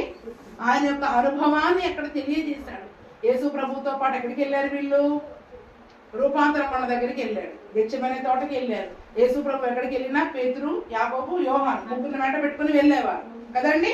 ఇప్పుడు ఆ పేతురు గారే రాస్తున్నారు, ఒకసారి మేము మా యేసు ప్రభుతో కలిసి రూపాంతర కొండకి వెళ్తే ఆయన ప్రార్థన చేసుకోవడానికి కొండెక్కాడు, మేము ముగ్గురు నిద్రపోతున్నాం. అప్పుడు మేము ఆయన శక్తిని చూసాము, ఆయన ఏలియాతో మోషేతో మాట్లాడడం చూసాము. ఎంత గొప్ప దర్శనం అండి! పరలోకంలో ఉన్న భక్తులు వచ్చి ఎవరితో మాట్లాడుతున్నారు? అక్కడ యేసు ప్రభుతో మాట్లాడడం చూసాం, ఆ వెలుగును చూసాం, ఆ మహిమను చూసాం. అసలు మా అనుభవాలు ఏమని చెప్పాలి మేము అని అక్కడ ఆయన గురించి చెబుతూ ఆ దివ్య మహిమ నుండి ఆ దివ్య మహిమ నుండి ఆయన వద్దకు వచ్చినప్పుడు తల్లి అయిన దేవుని వలన ఘనతయు మహిమయు ఆయన పొందగా మేము కూడా ఆ పరిశుద్ధ పర్వతం మీద ఉన్నాం, ఆ స్వరం విన్నాం, వాళ్ళు మాట్లాడుకునే స్వరాలు మేము విన్నాం, మాకు అర్థం కాలేదు కానీ అని ఎంతో చక్కగా తన అనుభవాలు చెప్తా ఉన్నారండి. ఈరోజు మనం కూడా మన జీవితంలో జరిగే 1-2 అనుభవాలను గురించి మనం మాటి మాటికి ఏం చేస్తా ఉంటాం చెప్పండి, చెప్పుకుంటామా లేదా? నా జీవితంలో 1989లో ఒక దర్శనాన్ని నేను చూశాను. అసలు ఆ అనుభవం ఏంటి, ఆ గొప్పతనం ఏంటి చెప్పడం తప్పని చెప్పట్లే, అక్కడ పేతురు కూడా చెప్తూ ఉన్నాడు అని ఆ అనుభవాన్ని చెప్పి ఏమని చెప్తా ఉన్నాడు, ఆయనతో తిరిగిన ప్రతి అనుభవాన్ని కూడా మరి చెప్పాలి అంటే నిజానికి పేతురు పత్రిక అయిపోయి ఉండేది. అంతేనా? యేసు ప్రభుతో పాటు తిరిగిన అనుభవాలన్నీ చెప్పాలంటే పేతురు పత్రిక అయిపోయి ఉండేది. కానీ పేతురు పత్రికలో ఎన్ని రాశాడు చెప్పండి? ఆయన 1 రాశాడు. ఒకవేళ ఇంకేమైనా దొరికితే చెప్పండి, ఇంకేమైనా దొరికితే కూడా చెప్పండి. యేసు ప్రభుతో ఉన్న అనుభవాలు ఎన్ని రాశాడు? 1 రాస్తాడు కదండి. ఒక అనుభవం గురించి చెబుతూ కూడా అక్కడ ఏమని రాస్తూ ఉన్నాడు మళ్ళీ 19వ వచనంలో, మరియు ఇంతకంటే స్థిరమైన ప్రవచన వాక్యము ఏంటంట, మా అనుభవాలు కాదు, మా యొక్క దర్శనాలు కాదు, మా యొక్క భక్తి జీవితము కాదు, ఆయనతో మేము తిరిగిన మా యొక్క జీవితము కాదు, ఇవన్నీ కాదండి, ఇవన్నీ ఒక ఎత్తు అయితే అంతకంటే స్థిరమైన ప్రవచన వాక్యం మనకుంది. ఎంతసేపు నేను ఆపుతున్నానంటే దర్శనాలని, కళలని, దేవుడితో మనకున్న అనుభవాలని మేము అలా చేశాము ఇలా చేశాము అని అక్కడే ఆగిపోతా ఉన్నాం. మనం వాక్యపు వెలుగులోనికి రాలేకపోతా ఉన్నాం. ఏం రాలేకపోతున్నాం? వాక్య పేతురే అంటున్నాడండి, అవన్నీ ఒకెత్తే, కానీ ఇంతకంటే మన అనుభవాల కంటే, మన దర్శనాల కంటే, మనము దేవునితో తిరిగిన ఆ జీవితం కంటే ఎక్కువగా స్థిరమైన ప్రవచన వాక్యం. గతించిపోయిన వాటి గురించి కాదు, ముందు ఏం చెయ్యాలో ఆ ప్రవచన వాక్యం మనకు కావాలి, ముందు ఎలా నడవాలో ఆ ప్రవచన వాక్యం మనకు కావాలి. ఎంతసేపు వెనక్కి చూసుకొని ముందుకు నడుస్తా ఉంటే తట్టులుతామా? కదండి. అంటే ఇప్పుడు ముందుకు చూడాలా, వెనక్కి చూడాలా? గతించిన జీవితం అయిపోయింది, అనుభవాలు అయిపోయినాయి, దర్శనాలు అయిపోయినాయి, ఆ దేవునితో తిరిగిన ఆ సంగతులన్నీ అయిపోయినాయి. ఇప్పుడు దేని వైపు చూస్తే నడవాలి? ముందేముంది? నిబంధన మనసం ముందుగా సాగుతా ఉంది. దేవుని వాక్యము మనం ముందు ఉండాలి. ఆ వాక్యపు వెలుగులో మనం ఎప్పుడైతే అడుగులు వేస్తామో తొట్టిల్లకుండా ఉంటాం. ఏం చేస్తామండి? పేతురండి, యేసు ప్రభుతో తిరిగిన పేతురే చెప్తున్నాడండి, యోహానే చెప్తా ఉన్నాడండి. గతించిపోయినవి మరి యేసు ప్రభు గురించిన జీవిత చరిత్రలు రాయాలంటే ఇప్పటికీ ఎన్నయ్యేయో, కానీ మనకి ఎంత అవసరమో అంతే చెప్పారు. ఇప్పుడు ఎటువైపు చూడాలి? మరి మనము ముందు నడవాలి అంటే అంతకంటే స్థిరమైన వాక్యం మనకుంది. ఆ వాక్యం అనే దీపాన్ని వెలిగించుకొని మీ పాదాలు తొట్టిల్లకుండా, మీ త్రోవలో మీరు ఆ యొక్క జారి పడకుండా దాన్ని ఆ దీప సమూహంలో మీద వాక్యం అనే వెలుగుని మీరు వెలిగించండి. ఇంతకంటే స్థిరమైన ప్రవచన వాక్యం ఇది. అందుకని ఎంతసేపు అవి దేవునితో మనకున్న అనుభవాలని, మనకున్న సన్నిధిని, అవి మనకున్న భక్తిని తెలియజేస్తాయి కానీ మనల్ని నడిపించలేవు. ఆ దర్శనాలు, ఆ జీవితము, గత జీవితం అంతా కూడా దేవునితో మనకున్న సంబంధాన్ని తెలియజేస్తాయి అంతవరకే, కానీ అవి మనల్ని ముందుకు నడిపించలేవు. ముందుకు నడిపించేది ఏది? వాక్యము వెలిగే. దేవుని మనం తప్పిపోయిన వాటిని వెతుక్కోవాలంటే అక్కడ పోయి వెతుక్కోలేం, వాక్యంలోనే వెతుక్కోవాలి. ఎక్కడ వెతుక్కుంటాం? వాక్యంలోనే. ఇలా చాలా మంది వెనక వైపు చూస్తూ ముందు తప్పిపోతా ఉన్నారు, ముందు జారి పడిపోతా ఉన్నారు, ముందు తొట్టిల్లుతా ఉన్నారు. ఎంతసేపు వెనక్కి చూసుకుంటున్నారు. ఇప్పుడు వెనక్కి చూడొద్దు, పేతురు కూడా అదే అంటున్నాడు. అయిపోయింది, ఆ జీవితం అయిపోయింది. కానీ ఇప్పుడు దేవుడు మాకు ఏమిచ్చాడు?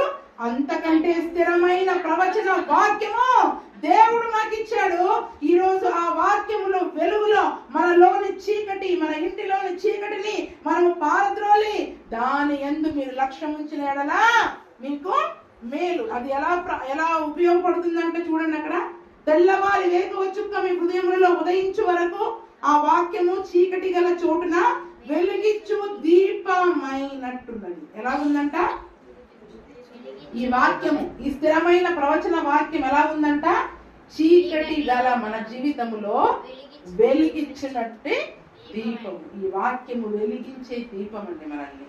మన ఆత్మీయ జీవితాలలో మనం ఎక్కడ జారిపోతున్నామో, ఏ నాణాన్ని పోగొట్టుకున్నామో, ఏ ఆజ్ఞలను పోగొట్టుకుంటున్నామో, పవిత్రతను, యథార్థతను, నీతిని ఎక్కడెక్కడ మనం పాడు చేసుకుంటున్నామో, వాక్యపు వెలుగులో తప్ప మీరు ఎక్కడా దొరకవు. మనకు ఎక్కడా దొరకవు. అవి మన అనుభవాలలో దొరకవు, మన యొక్క సాక్ష్యంలో దొరకవు, మన దేవునితో ఉన్న మన సహవాసంలో కూడా దొరకవు. ఆయన వాక్యం ఇంతకంటే స్థిరమైన ప్రవచన వాక్యము మన ముందున్నది. అది వెలిగించే దీపములా ఉన్నది. దాని యందు లక్ష్యం ఉంచిన ఎడల మీకు మేలు. ఏది మేలు ఇప్పుడు మనకి? దాని యందే లక్ష్యం ఉంచాలి. దేని యందు లక్ష్యం ఉంచాలి? ఆ వాక్యం యందే లక్ష్యం ఉంచి జాగ్రత్తగా ఆ వాక్యం అనే దీపాన్ని ప్రతి ఉదయము సాయంత్రము మనం వెలిగించుకుని మన ఇంటిలో అయా ఆ వాక్యం చదువుకుంటున్నప్పుడు ఎక్కడెక్కడ మనం తప్పిపోతున్నాము. కొద్దిమంది చదువుతారు. ఎలా చదువుతారంటే, ఏం చదివారంటే ఏం అర్థం కాదు. ఆ చదివిన దాంట్లో ఒక విషయం కూడా గుర్తుండదు. ఒక వాక్యం, 2 వాక్యాలు కూడా మనకి గుర్తుండవు. ఆ చదివిన విషయంలో ఒక్క విషయంలో అన్న నేను ఇక్కడ తప్పిపోయాను, నోట్ చేసుకోవాలి. దాన్ని మన ఇంట్లో నుంచి తిరిగి మనం ఏం చేయాలి? పడవేసేటట్లు మన ఇంట్లో కానీ ఒంట్లో కానీ తిరిగి ఆ పాపమును ఉండకుండా. ఎందుకు? ఇప్పుడు ఏముండాలి ఇంట్లో చెప్పండి? పవిత్రత, యథార్థత, ఆ మూడింటిని కాపాడుకోవడానికి ఈ దీపస్తంభమే. ఆ మూడింటిని మనం కాపాడుకోవాలంటే ఈ దీపస్తంభంలో మొదటిది వాక్యం అనే వెలుగు. ఆ వాక్యం అనే వెలుగులోనే మరి మనం ఉండాలి కదండి. వాక్యం అనగానే చాలా మంది ఏం చేస్తున్నారంటే అన్ని వాక్యాలు వినేస్తున్నారు. ఏం వాక్యాలు? దయచేసి యూట్యూబ్ లో అన్ని వాక్యాలు వినకండి. 80% అబద్ధ బోధలే ఉన్నాయి. ఎన్ని ఉన్నాయి? 80% అబద్ధ బోధలే ఉన్నాయి. పెద్ద పెద్ద సేవకులైనా ఏ సేవకులైనా ఇప్పుడు మీ అందరి హెల్త్ రిపోర్ట్స్ మా చేతుల్లో ఉన్నాయి. ఏంటి చెప్పండి?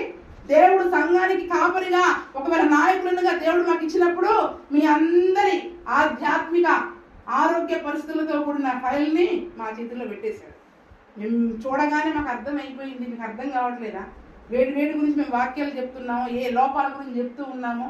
ఇప్పుడు మీ ఫైల్ ఎవరి దగ్గర ఉంది? అయ్యగారి చేతిలో, మా చేతిలోనే ఉంది, మా ఇద్దరి చేతిలోనే ఉంది. మేము మీకు ఏ ఆరోగ్యాన్ని బట్టి, మీకున్న అనారోగ్యాలను బట్టి ఏ వాక్యం కావాలో అదే వాక్యాన్ని మరి మేము మీకు బోధిస్తూ ఉన్నప్పుడు ఆ ఆహారమే తినండి.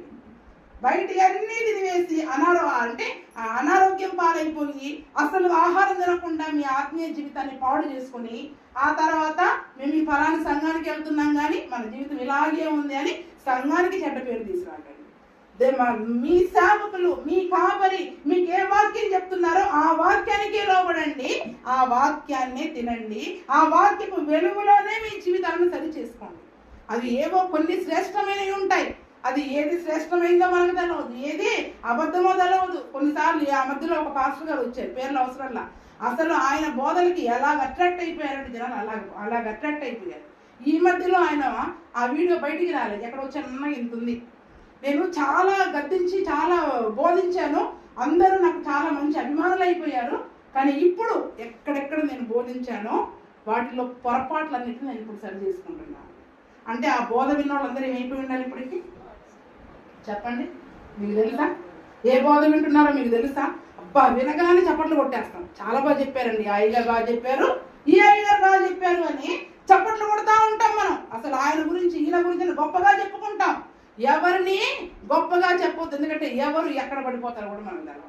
ఎంత పెద్ద సేవకులైనా ఎవరు ఎక్కడ పడిపోతారో మనకి తెలవదు. దేవుడు మీకు ఇచ్చిన మీ కాపరి స్వరాన్ని మీరు వినండి. ఎవరి స్వరాన్ని వినాలి? మీ కాపరి పెట్టిన ఆహారాన్ని మీరు తినండి, ఆరోగ్యకరమైన బోధన మీరు వినండి. ఈ ఆరోగ్యకరమైన బోధన విన్నప్పుడే మీ ఆత్మీయ జీవితాలలో అభివృద్ధి, మహాభివృద్ధిని మరి మీరు కలిగి ఉంటారు. ఎక్కడ పవిత్రత, ఎక్కడ యథార్థత, ఎందుకంటే వాళ్ళెవ్వరూ మీ జీవితాలు చూడరు. కాబట్టి ఏం చేస్తారు? వాళ్ళు చెప్పేది ఏదో మీరు వినగానే మీకు మంచిగా అనిపిస్తుంది కదండి. బయట సైడ్ ఫుడ్స్ మాకు తినొద్దని పిల్లలకు బాగా చెప్తాం. కానీ మనం చేసేది ఏంటి? చిరుతిళ్ళు, 24 గంటలు చిరుతిళ్ళే మనకి. ఏంటి? బయట వాక్యాలన్నీ చిరుతిళ్ళే.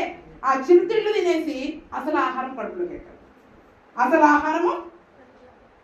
ఆహారం మనం తినకుండా మన ఆత్మీయ జీవితంలో మనం చాలా వెనకబడిపోతా ఉన్నాం. కాబట్టి మీ కాపరి ద్వారా దేవుడు మీ ఆరోగ్య పరిస్థితిని బట్టి, మీ ఆత్మీయ ఆరోగ్య పరిస్థితిని బట్టి దేవుడు మనకిచ్చిన ఆహారమును మాత్రమే తినడానికి ప్రయత్నం చేయండి. ఎంతమందికి ఈ పిల్లలకి ఇష్టం ఉండదు మనం పెట్టే ఫుడ్, ఎంతసేపు బయటే కావాలంటారు. అలాగే ఉన్నారు మీరు కూడా.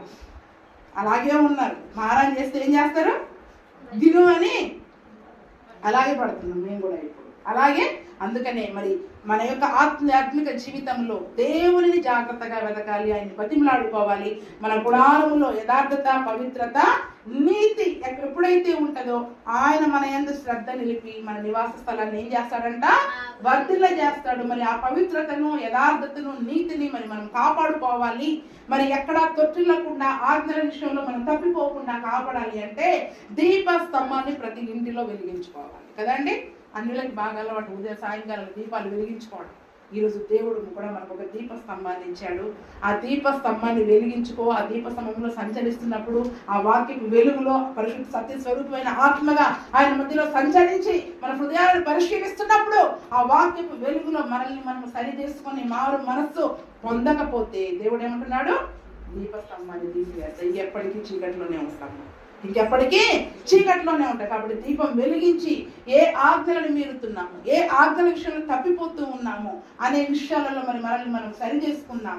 మనం వాటిని రహస్యంగా ఉంచాలనుకుంటే దేవుడు బయలుపరిచే దినం ఒకటి ఉంది. ఈరోజు ఒక 10 మంది ముందు నువ్వు దాచిపెట్టగలుగుతావు, రేపు సమస్త ప్రజల ముందు దేవుడు ఏం చేస్తాడండి?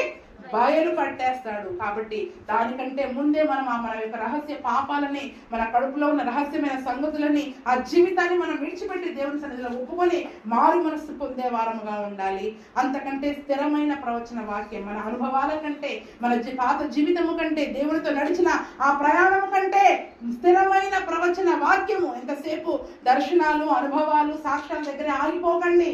అంతకంటే స్థిరమైన ప్రవచన వాక్యమును ముందుంచుకొని ఇంకా గమ్యం చేరాల్సింది చాలా ఉంది. ఆ గమ్యము వరకు అది మన పాదములకు దీపముగా, మన త్రోవకు వెలుగుగా ఉంచుకొని మనం నడుస్తూ ఉన్నట్లయితే మన పవిత్రతను మనం కాపాడుకుంటాం, మన యథార్థతను మనం కాపాడుకుంటాం. దేవుని నీతిగా మనం మార్చబడే ప్రక్రియ మనలో సాగుతుంది. వాక్యం అనే అద్దం దగ్గరికి మనం రావాలి. వాక్యం అనే దీపాన్ని మరి మనం వెలిగించుకొని మన ఆధ్యాత్మిక జీవితాలను మనం సరి చేసుకొని మరి దేవుని యొక్క ఆ యొక్క దీవెనను మహాభివృద్ధి, తుదకు నీ స్థితి మొదట కొద్దిగా ఉండను, తుదకు నీవు మహాభివృద్ధి పొందదు అనే ఆ దీవెనను దేవుడు మనందరం జీవితంలో దీవించుటకు దయచేయునుగాక. ప్రార్థన చేసుకుందామా? ఇప్పుడు ఎవరి వెలుగులో మరి మన జీవితాలను సరి చేసుకుంటున్నాం?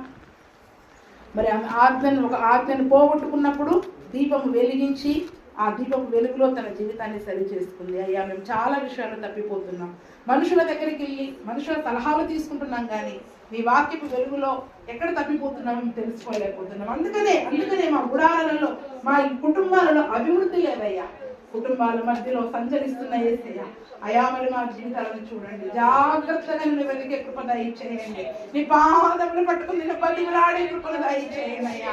అయా మేము ఎక్కడ తప్పిపోతున్నాము, వాటి విషయంలో మేము సరి చేసుకోవడానికి నీ పాదములు పట్టుకుని గోదాడే కృపను మాకు దయచేయండి. ఎన్నో విషయాలు తప్పిపోతున్నాం, నీ వాక్యపు వెలుగులో సరి చేసుకునే కృపను మాకు దయచేయండి. నీ దీవెనను, నీ అభివృద్ధిని మరి మేము పోగొట్టుకునే వారముగా కాకుండా అయా నీ వాక్యం అనే దీపమును మా ప్రతి కుటుంబంలో ఉదయం సాయంకాలంలో ముట్టించుకునే దానికి మాకు సహాయం దయచేయండి, వెలిగించుకోవడానికి సహాయం దయచేయండి, ఆ వెలుగులో మమ్మల్ని మేము సరి చేసుకోవడానికి మాకు సహాయం దయచేయండి. ప్రార్థన చేసుకుందాం. 7 దీపస్తంభముల మధ్యలో సంచరించు దేవుడు, 7 సంఘాలకు సూచనలు ఇస్తున్న దేవుడు, 7 సంఘాలతో మాట్లాడుతున్న దేవుడు. ప్రకటన గ్రంథంలో ఉంటుంది 2వ అధ్యాయం. సంఘములతో చెప్పుచున్న మాట చెవి గలవాడు వినుగాక. ఈరోజు నీతో దేవుడు మాట్లాడు, మనతో దేవుడు మాట్లాడు. ఆత్మ సంబంధమైన చెవులు నీలో ఉన్నాయా? ఆత్మకు సంబంధించిన చెవి నీలో ఉందా? దేవుడు వింటున్న వాక్యము వినే చెవి నీలో ఉందా? యేసయ్యా నన్ను కనికరించండి, నన్ను క్షమించండి అయ్యా. నీ వాక్య ప్రకారం నడవడానికి, నీ చిత్త ప్రకారం నడవడానికి, నీ చిత్తాన్ని చేయడానికి, వాక్యమును నడవడానికి అయ్యా నీ వాక్యము నా పాదములకు దీపములు, నా త్రోవలకు వెలుగైనది. హల్లెలూయా. యేసయ్యా నా నాతో మాట్లాడినందుకు వందనాలు వందనాలు. అందరూ ప్రార్థన చేద్దాం. ఏదైనా అయ్యా నన్ను కనికరించు, నన్ను క్షమించమని. అయ్యా నీ వాక్యం ద్వారా అయ్యా నేను నిలబడటానికి, అయ్యా నీ వాక్యం అనే నీరు నాకు పెట్టుతున్నప్పుడు ఆ వాక్యం అనే నీరు నేను గ్రహించడానికి ఆత్మ నేత్రములు తెరవండి ప్రభువా అని ప్రార్థన చేద్దాం. అయ్యా నన్ను కనికరించండి, నన్ను క్షమించండి, నన్ను మన్నించండి ప్రభువా అన్నవారు మీ చేతులైతే చూపిస్తారా? అయ్యా ఆత్మ చెప్పుచున్న మాట చెవిగల వారు వినులుగా కాదున్నారు. అయ్యా మా చెవులు మేము తెరవండి. అయ్యా ఆత్మ సంగతులు మేము గ్రహించినట్టు మాకు సహాయము దయచేయండి. మనం చేసి చూపించి ప్రార్థన చేయాలి. ఒక తీర్మానం తీసుకున్నాం, ఒక తీర్మానం తీసుకున్నాం. వేసే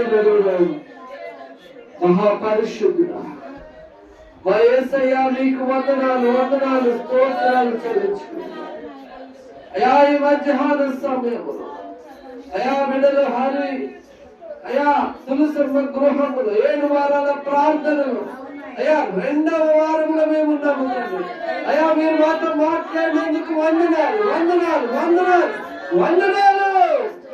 అయా నిజమే బ్రహ్మ 7 దీప స్తంభముల మధ్యలో సంచరించుదేవా, 7 ఆత్మలు కలిగిన దేవా, నీవు నాతో మాట్లాడినందుకు వందనాలు. అయ్యా నీ ఆత్మ నాలో ఉంచండి. ఆత్మ చెప్పిన సంగతులు నేను గ్రహించినట్టు నా యొక్క అయా చెవులు తెరవండి. అయ్యా ఈ మాటలు విని దాని ప్రకారం నడవడానికి సహాయం ప్రత్యేకముగా బిడ్డలు అని తులసంగుడు వారికిచ్చిన 2 బిడ్డలు కుమార్తెలు, పెద్ద కుమార్తె కీర్తన, చిన్న కుమార్తె తేజులు అయా మీ చేతుల్లో పెడతారు. బిడ్డలకు కావాల్సిన ఆరోగ్యము, జ్ఞానము, మంచి చదువు బిడ్డలకు దయచేయండి. ఆయనకి మంచి పని దయచేయండి. అయా తులసమ్మకు మేము తోడుగా ఇంకా ఆత్మల వర్ధనకు సహాయం దయచేయండి. అయా వాక్యము ప్రకారం ఎలా నడవాలో అయా బిడ్డలు తెలుసుకోవడానికి సహాయం దయచేయండి. వచ్చిన మా అందరితో మీరు మాట్లాడడానికి ప్రతి కుటుంబాన్ని దీవించాలి. అయా ప్రతి బిడ్డను దీవించాలి. అయా మీ కాంతాల్లో మమ్మల్ని ఉంచమని, అయా మీ కృపలో మమ్మల్ని భద్రపరచమని యేసయ్య పేరటానికి వేడుకొనుచున్నాము తండ్రి.